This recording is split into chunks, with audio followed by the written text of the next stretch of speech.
Assalamualaikum warahmatullahi wabarakatuh. Kaum muslimin dan muslimat, para jamaah Masjid Baitur Rahim yang semoga Allah senantiasa memberkahi kita semuanya, selalu diberikan limpahan taufik dan hidayah serta ilmu yang bermanfaat, rezeki yang halal, dan diterima semua amal kebajikan. Kita mohon kepada Allah agar diberikan keistiqomahan, keteguhan, serta kesehatan badan, bertambahnya iman, dan dengannya kita terus berpacu beramal saleh sebanyak mungkin. Insya Allah kita mengumpulkan pundi-pundi amal yang dengannya menjadi bekal terbaik kita nanti di penghujung hayat kita, dimanapun dan kapanpun. Di sana tampak hasil amal kita sepanjang hidup kita. Dengan mudah atau Allah mudahkan kita untuk mengucapkan syahadatu an la ilaha illallah wa anna Muhammad Rasulullah sallallahu alaihi wasallam ketika ruh lepas dari jasad dan seseorang telah mengucapkan dua kalimat tersebut, dia tergolong orang yang wafatnya husnul khatimah. Amin ya rabbal. Jamaah sekalian, mari kita hadirkan rasa syukur sedalam-dalamnya. Lisan kita berujar sekurangnya dua kalimat, yaitu alhamdulillah. Ulangi, alhamdulillah. Lisan kita, lalu hati kita mengatakan segala puji milik Engkau wahai Allah, yang dengan rahmat-Mu, dengan nikmat-Mu semata-mata amal-amal saleh mampu terlaksanakan, yang kemudian anggota tubuh kita ini pergunakan untuk taat kepada-Nya. Bukan hal yang baik, bukan dinamakan orang yang syakir, ya, tepatnya orang yang tidak pandai bersyukur ketika sehatnya fisik hanya untuk kesenangan dunia ini. Sama halnya ketika orang dia bisa jogging hari-hari libur Sabtu Ahad 2 jam, tapi untuk datang ke masjid diserukan oleh seorang muadzin yang merupakan Allah wakilkan kepada lisannya. Muadzin berseru 2 kali, hayya, jemaah, hayya. Lalu ada jeda waktu lebih kurang 1/4 jam maksimal, 10 menit, mohon maaf, 10 menit atau paling cepat 7 atau 5 menit jeda antara adzan dan iqamah. Ketika datang iqamah atau qamat, diulangi ya semua lafaz-lafaz adzan tadi, kecuali ada tambahan, dan tambahan inilah satu-satunya di lafaz iqamat diulangi 2 kali. Apa itu? Apa itu? Qad qamatis salatu, qad qamatis salat. Sungguh hampir ditegakkan ibadah salat. Mari jemaah rasakan begitu nikmatnya. Ya, kita mengangkat takbir setelah imam membaca Allahu Akbar. Lalu kita pun membaca sambil mengangkat 2 tangan, Allahu Akbar. Jangan hanya rasakan nikmat tersebut ketika di depan Ka'bah atau berada di 2 masjid Al-Haramain Syarif. Ya, tentunya ada nilai plusnya ketika di depan Ka'bah. Nah, mari saya ajak kembali untuk menghadirkan rasa syukur tersebut dibandingkan dengan teman-teman kita, bahkan ada kerabat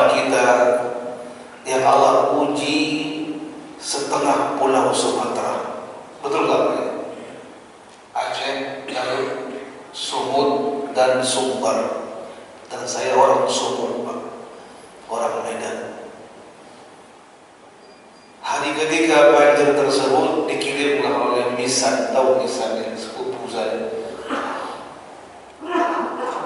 setengah dada, bawa ransel ke depannya sama bininya, dan yang memposting itu ialah anaknya yang tua sambil menangis. Dan ditanya oleh anaknya, ayah mau kemana? Apa jawabannya? Kemana aja yang bisa untuk ditinggalkan atau ditempati. Ternyata dapatlah malam itu masjid, yang masjid tidak ada penerangan karena semua lampu dimatikan. Khawatir apa? Konslet. 2 hari istrinya sakit, gak kuat, stres, belum lagi mikirkan rumah, barang-barang pun habis kena lumpur dan sejenis. Pindah kita di daerah Tapsel dan Tapteng, Sibolga termasuk, hancur lebur. Nah, pindah daerah Sumbar, karena tengah-tengahnya ialah Medan. Ujung Sumatera ada Aceh, lebih parah dari semua yang ada. Kabupaten Tamiang itu yang luar biasa. Mari jemaah, kita hadirkan syukur dari Alhamdulillah alladzi bi ni'matihi tatimmus shalah. Dan jangan pernah kita berpikir saya aman-aman saja. Di galaksi tidak mungkin banjir, tidak mungkin banjir bandeng, tapi bandeng datang tiap hari. Ikan bandeng. Jangan pernah berpikir aku aman ini, rumah saya tinggi, ya, rumah saya lantai 5. Salah jika kita merasa oh selamat, pasti dong. Tidak. 2 hal tersebut, orang yang mendapatkan nikmat hendaklah dia bersyukur. Orang yang ditimpa musibah hendaklah menjadi orang yang bersabar. Ada yang syakir ketika mendapatkan nikmat, ada yang sabir ketika ditimpa musibah. Kedua-duanya baik bagi seorang muslim. Kenapa? Kedua-duanya ujian. Nah, sekarang mana yang berat? Ujian dapat nikmat atau musibah? Semua orang mengatakan berat mendapat musibah, tapi banyak sekali orang ketika mendapatkan nikmat tergelincir. Kenapa? Lupa daratan. Surah Al-Alaq Allah firmankan setelah 5 ayat awal. Apa ayat yang ke-6? Allamal insana ma lam ya'lam. Ayat ke-5, betul? Yang ke-6. Mana jemaah-jemaah yang hafal Quran? Kalla innal insana la yatgha. Kapan? Ar-ra'ahu istaghna.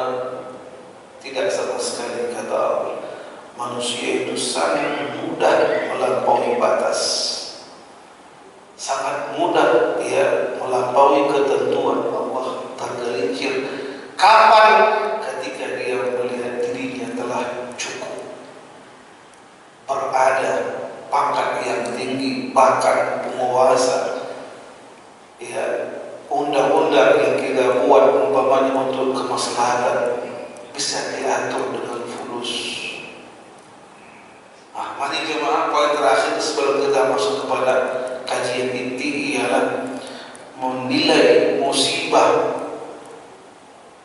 di hadapan kita atau musibah apapun menimpa kita, jadikan dia sebagai alat atau media sarana untuk muhasabah. Apa itu muhasabah itu? Introspeksi diri. Kalau bahasa lama ialah mengkaji diri. Jangan pernah kita hanya menyalahkan, ingat seorang hanya menyalahkan penebang hutan liar, penyebab banjir. sampai dikatakan itu cuma kayu yang lapuk, tumbang. Yang kedua, ada yang tertulis itu cuma jamur yang tumbuh. Udah deh, jangan diperdebatkan. Wal amru madha, telah berlalu hal itu.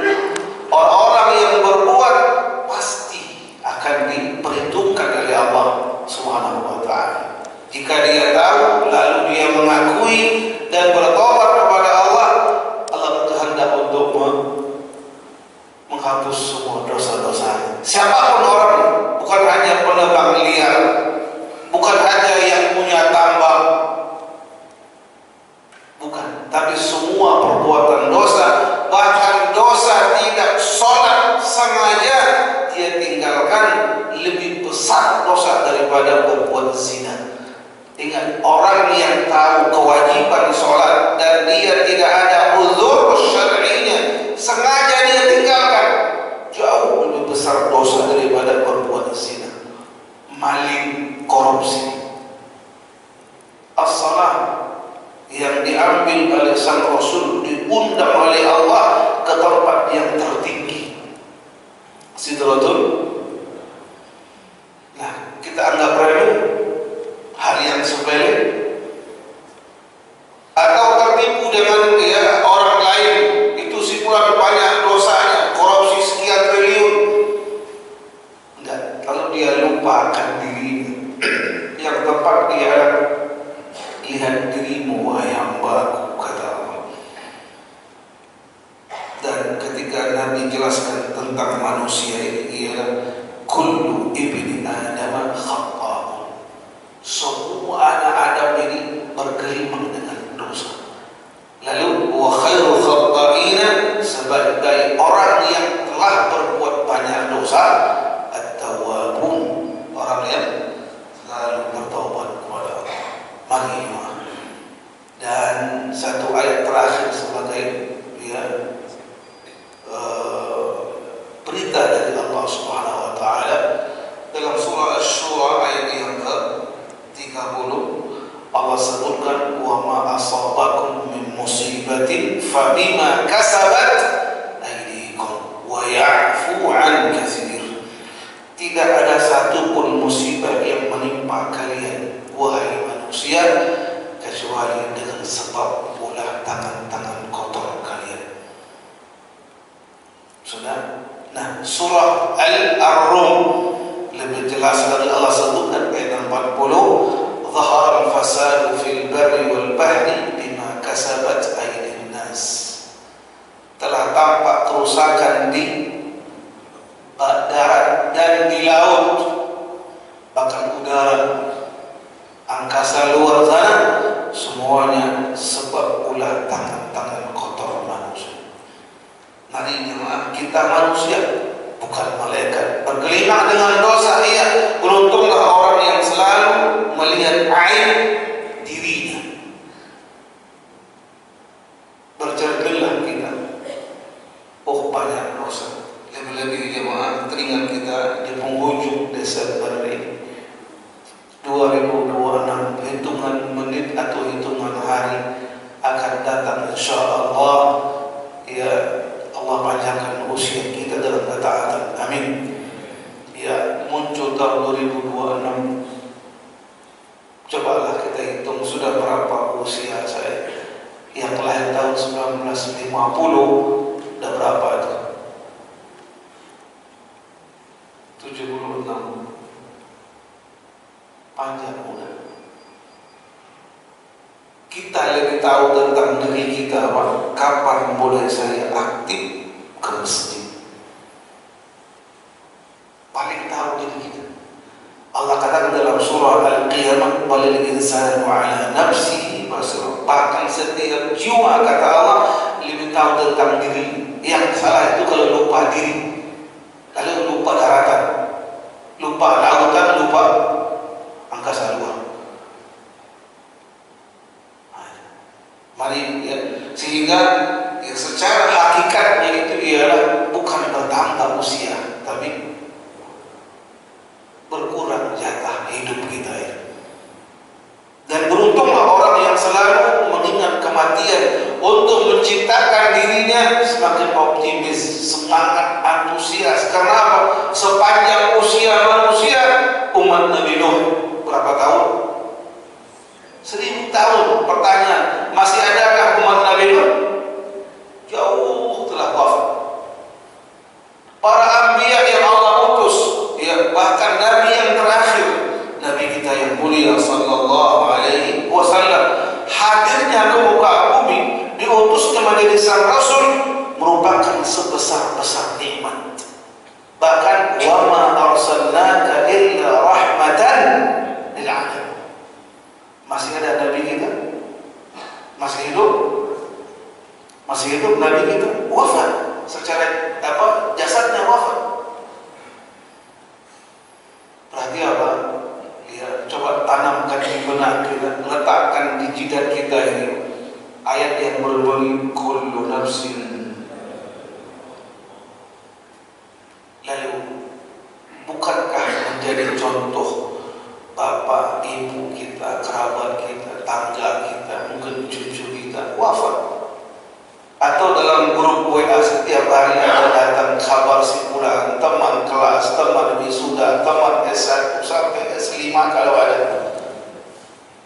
Kritis. Di hari Kamis kritis, Jumatnya terpanjang bendera warna.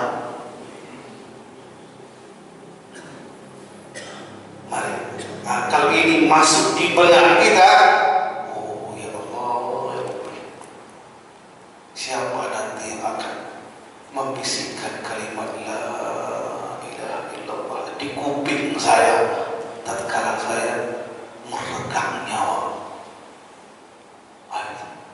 Ada orang yang memimpin di kuping kita dengan pelan. Apa kalimat itu?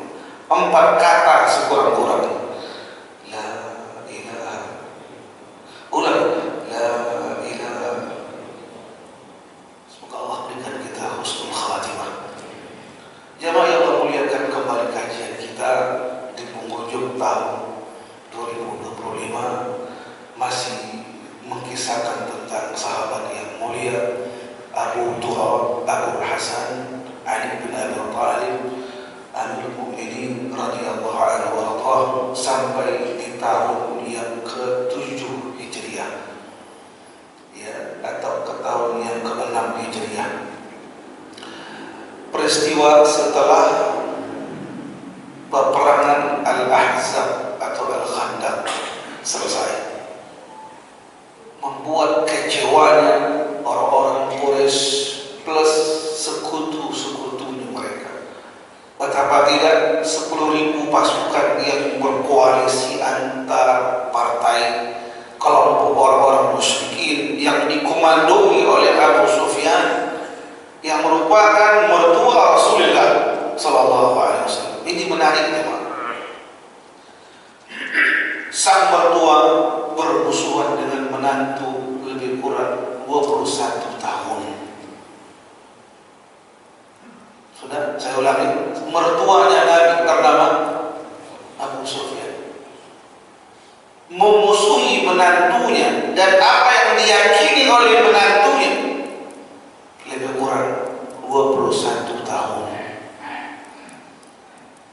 Nanti di tahun ke-8 Hijriah yang esok harinya akan ditaklukkan, dikuasai oleh kaum muslimin kota Makkah, malamnya itu sang mertua masuk Islam. Bersabar dikit, nanti ada kisah setelahnya. Baik, apa terjadi di tahun ke-6 Hijriah itu, jemaah? Orang-orang Yahudi yang bikin makar lalu membatalkan perjanjian piagam Madinah, dan mereka mengira orang-orang Quraisy dan sekutunya Abu Sufyan telah membuat mereka kecewa berat, dan kekalahan orang-orang musyrikin yang membuat mereka nyesek dan marah plus apa? Kecewa, tiga-tiganya, karena tidak terjadi peperangan alias front alias berantem. Kenapa? Terhalang dengan parit yang begitu dalam dan luas. Sampai 3 hari peperangan itu mereka berusaha untuk bisa melompat dengan kuda-kuda yang lincah. Gak ada yang berhasil, hanya satu yang bisa. Itu pun dihabisi oleh sahabat yang mulia Ali bin Abi Thalib, dipenggal kepala seorang jagoan Quraisy bernama Amr bin Abi Wud. Lepas kepala. Sampailah di malam hari yang keempat, datanglah musuh Allah 3 jenis. Bukan manusia, bukan malaikat, bukan juga jin. Ada yang tahu? Ini malam yang keempat, sudah marah, kecewa, lelah, frustasi bahkan. Bagaimana cara untuk menghabisi orang-orang muslimin? Jumlahnya sedikit, tapi tidak bisa menembus karena ada parit yang menghalangi mereka. Apa yang terjadi?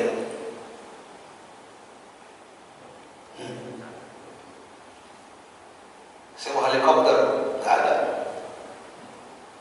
Buat menjadi pelempar belum ada saat itu. Karena orang Arab itu jantan, berperang langsung, face to face. Bukan kita orang banci plus munafik dari jauh doang. Dia itu membunuh abriyah, orang-orang yang tidak salah, anak kecil, wanita, dan orang-orang yang dirawat di rumah sakit dibom habis. Yahudi qatalahumullah jami'an. Nari jemaah, nah datanglah musuh Allah, bantuan dari Allah, tentara-tentara Allah yang tidak kelihatan 3. Yang pertama ialah rasa takut masuk di hati semua tentara-tentara musyrik. Takut. Yang kedua, cuaca yang super dingin, ekstrim pisan. Semua orang menggigil, gak kuat keluar tenda. Ya sudah, yang ngopi super panas, gak mempan. Yang ketiga apa? Ini yang membuat stres mereka. Gak bisa bertahan malam itu, kabur semuanya. Angin puting beliung. Begitu kuatnya kemah itu dipancang, Pak, ya, dengan kayu dan ya, tambang yang kuat tadi lepas, sehingga bosnya, ketuanya Abu Sufyan itu bicara, ayo kita pulang, nggak ada harapan lagi. Pulanglah mereka. Sehingga kaum muslimin dengan Rasul Sallallahu Alaihi Wasallam ba'da salat fajar sudah mulai syuruk, Pak, dari kejauhan melihat. Pada kemana itu kata orang, kabur, Pak. Sempatlah 2 orang anak pembesar ingin mendobrak lagi. Itulah anaknya Abu Jahal bernama Ikrimah dan seorang pembesar pendekar bernama Khalid bin Walid. Dilarang oleh Abu Sufyan. Ayo kita pulang. Pulang segera. Dari situlah 2 tokoh ini jemaah yang lebih cepat masuk Islam dia Khalid bin Walid ini. Pulang dia sampai di kota Makkah, dia sendiri. Teman-temannya yang dahulu sudah masuk Islam. Pulang ke rumah dan ngomong ke bininya, izin mau kemana? Mau kemana aja? Seterusnya. Dia diam-diam berangkat ke Madinah.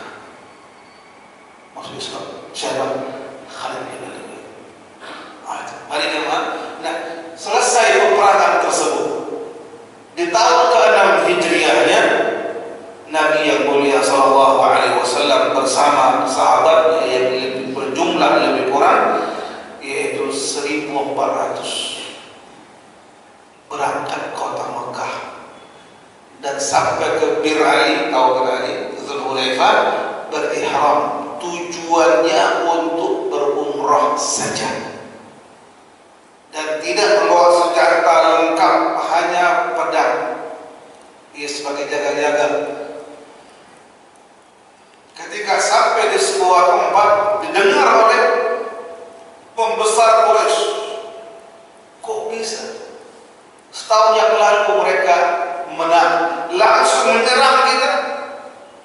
bukan menyerah, tapi apa? Izinkan kami untuk masuk kota Mekah lalu berumrah. Oh, nggak bisa, nggak semudah itu, kata Abu Sufyan. Nah, ketika Nabi bermarkas di tempat namanya Al-Hudaybiyah, hari ini yang pernah umrah ya diajak itu namanya tempat bisa tempat sebagai miqat atau tempat hari ini ialah peternakan onta. Hudaybiyah ini. Apa terjadi? Datanglah utusan. Pertama Khalid bin Walid datang, diutus oleh Abu Sufyan untuk apa? Mediasi. Akhirnya apa? Pulang tanpa harapan. Dan tetap Nabi katakan, kami hanya umrah saja, bukan perang. Ini sudah berpakaian ihram. Kami bertalbiyah ini. Labbaik Allahumma labbaik, labbaik la syarika laka labbaik, innal hamda wan ni'mata laka wal mulk la syarika. Oh, enggak bisa. Pulanglah. Akhirnya Abu Sufyan mengutus seorang delegasi yang ulung bernama Suhail ibn Amr, orang yang paling jago berkhutbah, dikatakan khatib Quraisy. Berjanjilah dan minta maaf, tidak akan mungkin kami izinkan tahun ke-6, tahun depan. Tahun depan silakan masuk, selama 3 hari kami izinkan. Ayo kita pindah ke tahun ke-7 Hijriah aja. Tahun depannya datanglah. Nah, datang lalu kemudian diizinkan hanya 3 hari. Dan semua penduduk Quraisy ya suruh mengungsi dulu ke gunung-gunung, ke bukit-bukit. Apa yang terjadi ya? Itulah pertama setelah 7 tahun para sahabat terusir dari kota Makkah mendapatkan lalu bisa tawaf. Muncullah syariat berupa apa? Ketika 3 putaran pertama dianjurkan untuk apa yang namanya lari kecil itu?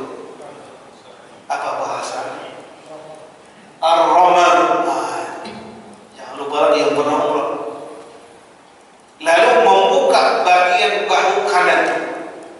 Apa hikmahnya? Ya agar menampakkan kekuatan. Yang kedua ialah semangat yang luar biasa. Dan semua orang Quraisy tadi melihat dari kejauhan, ambil geleng-geleng kepala. Kok bisa? Dan serentak membaca kalimat labbaik Allahumma labbaik, labbaik la syarika laka labbaik, innal hamda wan ni'mata laka wal mulk la syarika lak. Ayat pernah umrah kebayang tu. Alangkah nikmatnya. Bergemuruh suara itu dan masuk tanpa ada perlawanan. Tidak pernah satu pun sahabat berjumpa orang-orang yang dulu lo yang gangguin gua, langsung cekek kan atau menghina enggak. Bahkan tidak diizinkan Nabi untuk menghancurkan berhala-berhala yang bertengger di sekeliling Ka'bah, hanya untuk umrah saja. Dan subhanallah jemaah, banyak orang-orang yang tertegun hatinya dan insaf saat itu.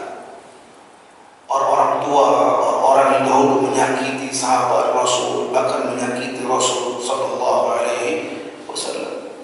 Hanya 7 tahun waktunya berselang, datang dengan gagahnya menyuarakan kalimat talbiyah la ilaha illallah la syarika lak. Sudah selesai itu jemaah, pulang sampai di Madinah. Ketika memasuki awal tahun ke-8 Hijriah, itulah rencana Nabi untuk datang diam-diam dengan pasukan lebih kurang 13.000 untuk masuk ke kota Mekah, lalu bukan menyerang atau menumpahkan darah, tapi masuk dengan cara berdamai. Mari kita telusuri jemaah.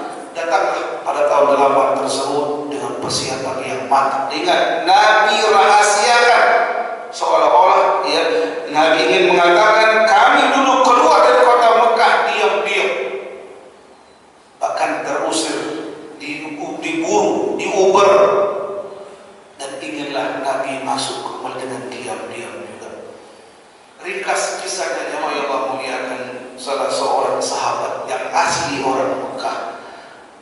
surat dan membocorkan rahasia itu. Dengan alasan dia punya banyak kerabat di kota Mekah, nggak ada yang menjaga. Sahabat yang mulia ini yang dulu hadir dalam peperangan Badar bernama Hatib bin Abi Balta'ah. Ketika itulah dia utus seorang perempuan naik onta menulis satu surat dan diletakkan di belakang rambut. Setelah dipintal atau dikecang kalau bahasa kita, datanglah wahyu kepada sang Rasul, wahai Muhammad, kata Jibril, susullah, kirim 3 orang sahabatmu mendatangi perempuan itu. Sebuah surat berisi kabar kepada orang Mekah akan datang Muhammad dan pasukannya untuk menyerang kalian. Siap-siap. Terbongkarlah rahasia itu. Pada akhirnya apa? Ya, Nabi diamkan. Ketika keluar itu jemaah, gagah luar biasa. Sampai ada sebuah tempat lebih kurang 10 kilo dari kota Mekah. Nabi pun bermarkas di sana. Bayangkan hampir 14.000 pasukan. Sementara orang-orang yang di kota Mekah tidak sampai 5.000, nggak siap perang dan dadakan. Dan dengan kota Mekah nggak mungkin jadikan ajang pertempuran. Apa yang terjadi?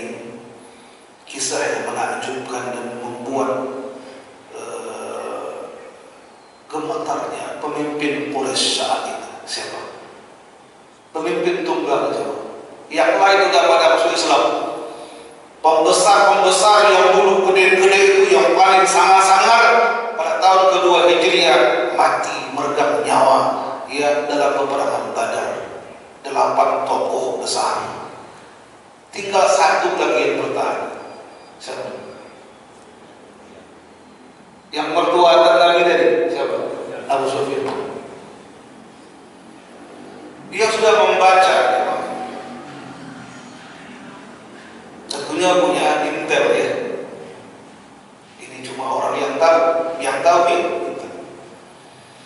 Dia dengan sahabatnya sambil naik kuda berdua ronda malam sampai menjauh dari kota Mekah, sekitar 5-6 kilo, biasa meronda malam. Tiba-tiba temannya melihat, wahai Abu Sufyan, ada apa dengan orang-orang yang di atas bukit? Kok banyak menyalakan obor? Banyak tuh. Kata Abu Sufyan, barangkali pedagang atau musafir bermalam.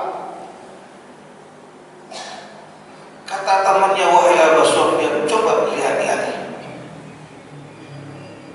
Kok jadi gak enak? Kata Abu Sufyan, oh iya juga, kok banyak? Kalau musafir paling-paling 3 api unggun. Kalau orang pedagang ngapain jauh-jauh ke bukit atau tempat yang tinggi? Akhirnya sudah dibaca oleh Abu Sufyan, ada pasukan yang akan mengintai. Lalu dikatakan, kembali ke kota Mekah, suruh orang-orang untuk bersiap-siap. Tinggallah Abu Sufyan seorang diri di ontanya atau di naik kuda lagi bengong.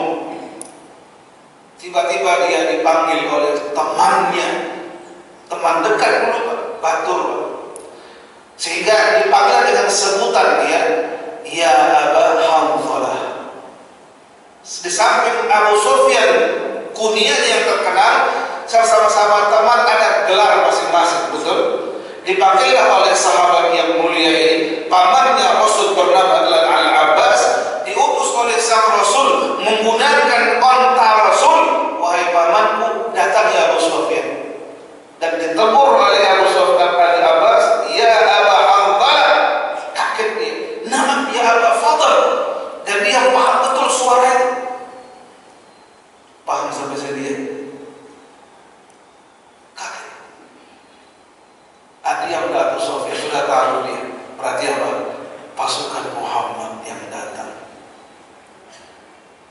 Akhirnya kata beliau, wahai Abu Sufyan, ayo menghadap sang Rasul Sallallahu Alaihi Wasallam. Menghadap. Dia pikir panjang. Kata Al-Abbas radhiyallahu anhu, wahai Abu Abu Sufyan, kagak mungkin kalian bisa melawan kami karena pasukan kami banyak. Jangan mungkin. Terus menyerah. Lalu dibawalah Abu Sufyan menghadap Rasulullah SAW.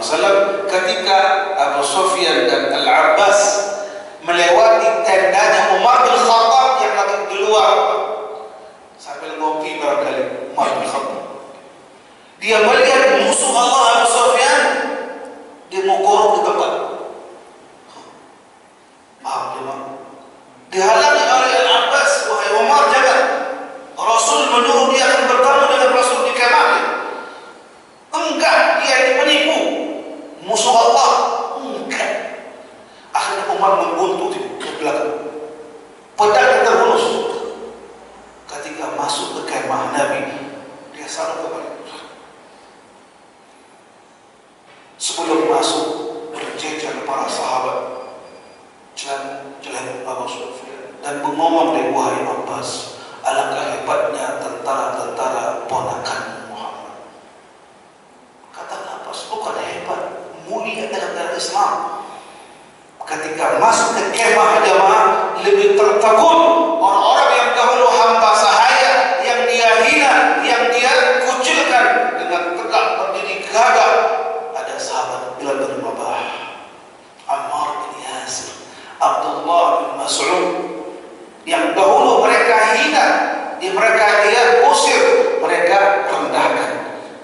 Saat itulah jamaah Abu Sufyan tidak berani menatap wajah sang menantu Rasulullah sallallahu alaihi wasallam. Dan Nabi bangkit dari kursi. Lalu apakah mengatakan ahlan wa sahlan mertuaku? Kagak, nggak cocok. Nabi angkat suaranya, ya Abu Sufyan, ngapain telat? Mikir Abu Sufyan, ikhwan, saya ulangi, 21 tahun. Coba 13 ditambah 8 berapa? Itulah masa dia memusuhi al-Islam dan Rasulullah, bahkan menyiksa para sahabat. Jemaah yang Allah muliakan, mari, tidak tanggung-tanggung Abu Sufyan sempat memimpin 2 peperangan besar dan dia komandan tertinggi. Peperangan Uhud, yang kedua tadi, yang kedua Al-Ahzab atau Khandaq. Nah, dan dia sudah mati kutu jemaah.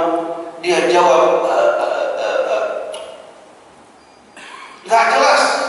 Oh, saya pemimpin besar, pertimbangan. Nanti saya. Saat itulah Umar bin Khattab radhiyallahu anhu dengan ketegasannya mencabut pedangnya kembali. Rasulullah izinkan saya untuk memenggal kepalanya. Mungkin kalau bahasa kita ialah slow, Umar, jangan tegas. Itu bahasa kita. Oh iya, kali yang kedua Nabi membentak, ya Abu Sufyan, aslim. Apa teh aslim, Pak? Kata perintah masuk Islam. Akhirnya dia pertimbangkan, Pak, nggak ada lagi yang diharapkan. Apa itu?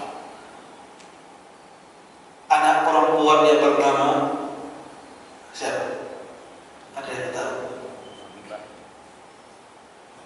Ramlah. Itu anak perempuannya. Kunyahnya Ummu Habibah, merupakan istri Nabi Muhammad SAW. Akhirnya dia mengatakan, asyhadu an la ilaha illallah wa annaka rasulullah.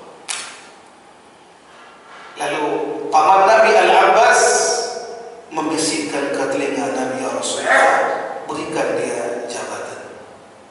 Dia orang besar. Apa kata Nabi? Nah, saya tahu hal itu. Anak berikan 3. Bukan langsung jabatan, tidak. Ada 1 kursi menteri, enggak. Tapi apa? Wahai Abu Sufyan, pulang. Berikan maklumat 3 kepada penduduk Mekah. Yang pertama ialah barang siapa yang menutup rumahnya, tidak keluar, tidak menantang kita, tidak menyerang kita akan masuk kota Mekah, dia aman. Yang kedua, barang siapa yang masuk ke Masjidil Haram tanpa senjata, dia akan aman. Yang ketiga, barang siapa masuk ke rumah Abu Sufyan, diangkat namanya, dia pembesar, dia akan aman. Dan pulanglah beliau malam-malam buta, dia udah tengah malam. Ketika dia ketuk pintu, tahulah bininya datang pulang suaminya dalam kondisi agak sedikit pucat. Bukan masuk angin, belum makan, kaget. Tapi peristiwa yang dia lihat menakjubkan, luar biasa. Dan dia katakan, wahai istriku, saya masuk Islam. Makin marah si tante. Sempat-sempatnya dia bilang, wahai Abu Sufyan, engkau pembesar, pemimpin tunggalnya kota Mekah ini. Mana janjimu dulu, perjuangan kita yang panjang, bahkan engkau pimpin 2 peperangan besar. Sempat keluar kalimat apa jemaah? Kok hari ini cemen, cemen. Kok loyo kayak ayam sayur? Ayo bangun, kita serang esok hari. Kata beliau, wahai istri, gak akan mungkin. Kita minim pasukan, mereka lebih 1000 orang siap tempur. Oh, gak terima si tante. Masih dia gelisah, berdebat sepanjang malam. Akhirnya diam juga. Siang hari ketika Nabi mengajak untuk bertemu, baru dia Islam. Itulah hidup radhiyallahu anhu. Mari jemaah, akhirnya bisa masuklah, dan pada akhirnya Abu Sufyan masuk Islam, dan banyak orang-orang yang di samping beliau, termasuk siapa tadi, Suhail bin Amr masuk Islam, dan anak seorang pemimpin besar, anaknya Abu Jahal masuk Islam. Siapa namanya? Ikrimah. Bininya masuk Islam, tapi ketika Ikrimah tahu saya akan diburu oleh sahabat-sahabat Muhammad, kenapa bapak saya merupakan dedengkot terbesar, dia kabur. Udah mau sampai ke Merak sana, mau kabur ke Sumatera, itu kalau bahasa kita. Ditanya oleh Rasulullah, wahai istri Ikrimah, mana suamimu? Kabur wahai Rasul, takut dengan engkau. Dan saya berharap dia mau masuk Islam. Apakah engkau memberikan aman kepadanya? Aman. Disusul oleh istri. Ketika bertemu, wahai suami, pulanglah, Rasulullah telah berikan aman kepadamu, tak akan diusir engkau, aman engkau, betul-betul pulang. Masuk Islam Ikrimah. Dan alangkah malunya Ikrimah jemaah, ketika orang mengenal Ikrimah, anak si Abu, bapak yang begitu zalimnya, anak merasa malu. Jemaah, ketika orang mengenal siapa Ikrimah, anak koruptor, anak penjahat besar. Kalimat itulah yang menusuk jiwa, sehingga dia tuntut dengan apa, dan dia balas dengan apa? Peperangan Nabi di zaman Abu Bakar Siddiq radhiyallahu anhu, peperangan terbesar melawan orang-orang Nasrani, Al-Yarmouk namanya.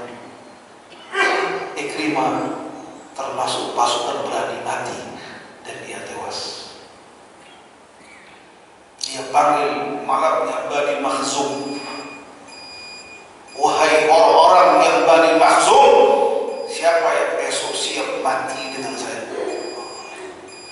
Dan dia wafat. Abu Sufyan kena mata setelah anak panah peperangan Yarmouk. Jemaah, mari kita lihat bagaimana para sahabat yang mereka dahulu banyak berbuat salah, menebus dirinya dengan berjuang atau menuntut ilmu, menyampaikan ilmu. Adapun kita hari ini, pandanglah diri kita. Apa yang kita telah perbuat jemaah sekalian. Di kondisi kita tenang, aman, damai. Cucu kita hidup dengan enak, anak kita enak, rumah kita gak ada yang ganggu kita, rumah kita, harta kita bangun tidur dari buka jendela masih utuh, 3 mobil Alphard di depan garasi. Betul? Kita buka rekening kita masih utuh 4 miliar. Pertanyaan, udah nyumbang belum? Jangan jawab sini, Pak. Udah nyumbang belum?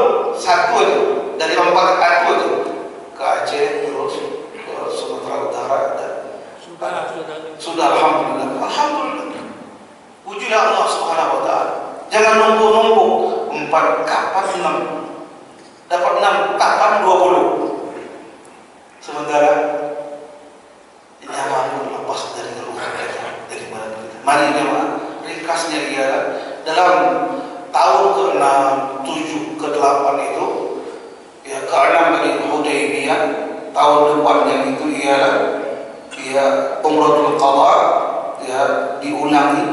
Kemudian pada tahun ke-8 Hijriah ya, Fathu Makkah ya, bukan namanya peperangan kota Makkah, tapi pembebasan kota Makkah dengan damai. Ada sedikit orang yang ingin dia membuat keonaran, tapi dipatahkan oleh sahabat Khalid bin Walid. Hanya 2 tahun masuk Islam menjadi panglima. Kenapa? Memang orang berbakat. Kemudian terakhir, barakallahu fikum jami'an, dalam tadi ada yang luput karena terlalu semangat ya, antara Abu Sufyan dan sama Rasul. Di tahun ke-7 itu jemaah ada peristiwa besar terjadi. Nampaklah ya, perang ataupun keadaan atau katakanlah fungsi besar dari sahabat Ali bin Abi Thalib. Ada yang tahu pada tahun ke-7 Hijriah peperangan besar terjadi melawan orang-orang Yahudi. Ada yang tahu? Dan orang Yahudi Madinah ada 3 kelompok, Bani Qainuqa, Bani Nadir, dan Bani Quraidah. Ketiga Bani itu jemaah membuat ulah dan kemudian membatalkan piagam Madinah. Semuanya terusir dan mereka bermarkas jauh dari kota Madinah, namanya Khaybar. Itulah pada tahun ke-7 Hijriah itu jemaah. Setelah itulah diadakan Umratul Qadha. Apa terjadi? Khaybar merupakan benteng terakhir orang-orang Yahudi. Mereka bangun sampai 4 lapis, kemudian mengumpulkan semua kebutuhan logistik, obat-obatan, bahkan senjata. Kata mereka, seandainya Muhammad dan pasukannya mengepung kami selama 1 tahun, kami tetap hidup. Kenapa? Banyak persediaan sembako atau logistik. Datanglah para sahabat berjumlah, ya Allah a'lam berapa jumlahnya, dikepung bentengnya selama 53 malam. Setiap harinya diajak berunding, tidak mau keluar dari benteng karena kesombongan. Para sahabat yang mengambil surat ditulis Pak, diletakkan di ujung anak panah. Lalu ketika sampai dibaca oleh mereka dengan 3 pilihan, hai orang-orang Yahudi, masuk Islam kalian. Apa kata jawab? Agama yang benar cuma Yahudi. Titik. Kenapa? Semua Bani Israel dari kalangan orang-orang kami. Engkau wahai Muhammad, Nabi akhir zaman, enggak. Engkau dari Bani Ismail. Ibumu dulu seorang hamba sahaya bernama Hajar. Terus yang kedua tulis apa? Bayar pajak. Oh, gak bisa, kalian orang pendatang, kami pribumi. Yang ketiga, ayo perang. Mari jemaah, selama itulah para sahabat hampir mau pulang. Kenapa? Tidak mau. Ia perang pun belum. Diajak masuk Islam enggak mau. Bayar pajak, semakin sombong mereka.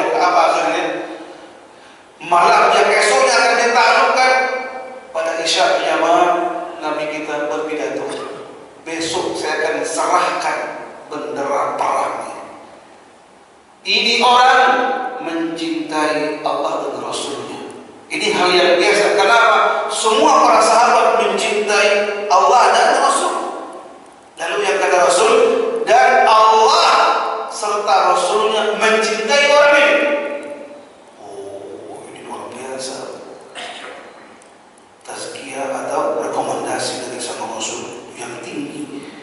Sehingga Umar bin Khattab, sahabat yang mulia ini, kata beliau, saya semalam panjang gak tidur, membayangkan alangkah hebatnya orang itu.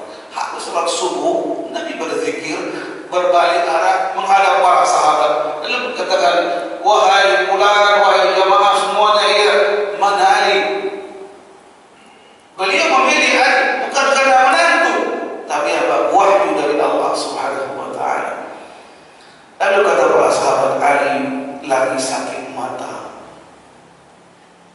pelekan, dan dia di belakang. Kata beliau, bawa ke depan. Ada satu orang yang memaparnya. Ketika dekat dengan Nabi, Nabi hanya meludah dengan tipis. Ini jangan diikuti Pak, siapa kita?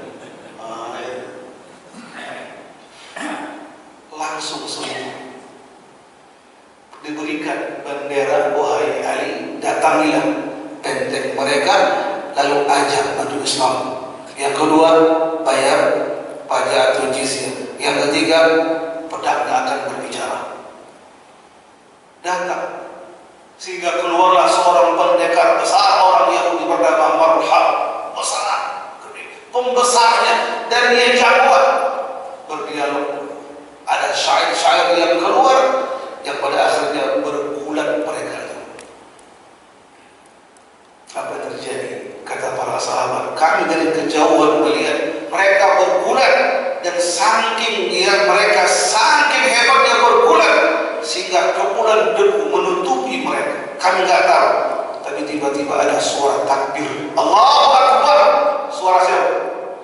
Ali bin Abi Thalib udah memegang kepala. Jemaah, keluarlah pembesar yang kedua bernama Al-Harith, pendekar Yahudi, juga sama jemaah, dipenggal oleh Ali bin Abi Thalib kepala, dan dengan kuatnya beliau mendobrak gerbang tersebut. Seorang diri terbuka dan masuklah kaum muslimin seperti air bah, dan hancurlah Khaybar. 700 orang yang tertawan semuanya digorok. Kenapa? Ketika mereka disidang, apa kata Rasul? Wahai orang-orang Yahudi, na'am, siapa yang kalian jadikan hakim? Apa kata mereka? Kami ridha menjadi hakim kami, penentu kami ialah Sa'ad bin Rabi'.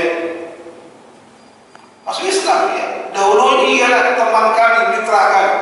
Kata beliau, silakan. Kata Sa'ad, semua orang yang dewasa, laki perempuan, yang ikut bertempur, anak-anak yang telah dewasa, yang telah balik, juga pernah mengikut atau mengangkat pedang lembing, tertunduk malu dan hina orang-orang Yahudi saat itu jemaah. Dan mereka yang milih menetap di tempat disuruh menjadi pekerja keras alias kasar, buruh, hanya mengambil upah dari tanah mereka, dan semuanya dikembalikan kaum muslimin yang gak kuat tinggal di tempat Khaybar, menyebar sampai ke negeri Syam. Itulah orang Yahudi. Tapi ingat, kaum muslimin dipimpin oleh seorang Rasul tidak pernah berbuat zalim, namun ketika dizalimi, bangun dan bangun para sahabat. Mari jemaah, insya Allah kita akan bertemu kembali di tahun yang akan datang. Betul Pak? Setahun kita ya, kita akan memasuki tahun-tahun terakhirnya Nabi kita Sallallahu Alaihi Wasallam, dan ada pesan-pesan ketika Nabi nanti wafat dan bagaimana beliau berdiam di rumah istri tercinta Aisyah selama 5 malam, dan banyak pesan-pesan terakhir Nabi Muhammad Sallallahu Alaihi Wasallam. Dan Ali bin Abi Thalib termasuk orang yang menjadi saksi nanti. Mari sampai sini, dan mohon maaf kepada Pak Ketua, waktu pas ya. Semoga ada manfaatnya, dan ingat jemaah kita tadi ya, saya katakan di akhir tahun usia kita bertambah, angkanya bertambah. Contoh Pak Ketua dari 65, iya, 65, berarti 67. Kalau dibalik, itu Pak Ketua. Kita doakan agar panjang usia, amin. Kita semua. Yang lain, ibu-ibu yang udah sepuh, ada yang 70, ada masuk tahun 2026 71, ada 79, 80, berarti apa? Bertambah usia angkanya 1, 2, 3, 7, 2, 6, 7, betul. Tapi yang tepat itu ialah berkurang jatah hidup kita, pulsanya semakin menipis. Lalu adakah ya untuk charger atau ada isi ulang nyawa? Hanya sekali hidup kita ini. Marilah ya, acuan kita yang terbaik ialah orang-orang yang soleh. Orang-orang yang soleh terbaik ialah orang-orang yang hidup bersama sang Rasul. Itulah yang kita kaji, sahabat-sahabat pilihan ini, ya. Dan kita di ujung pembahasan sahabat yang keempat dari 4 orang khulafa ar-rasyidin. Semoga ada manfaatnya. Semoga Allah yang Maha Luas merahmati kita semuanya. Kita mohon kepadanya agar dipanjangkan usia dalam ketaatan kepada Allah Subhanahu wa taala, diberikan ilmu yang bermanfaat, rezeki yang halal, dan diterima semua amal kebajikan. Kita mohon kepadanya agar diberikan husnul khatimah.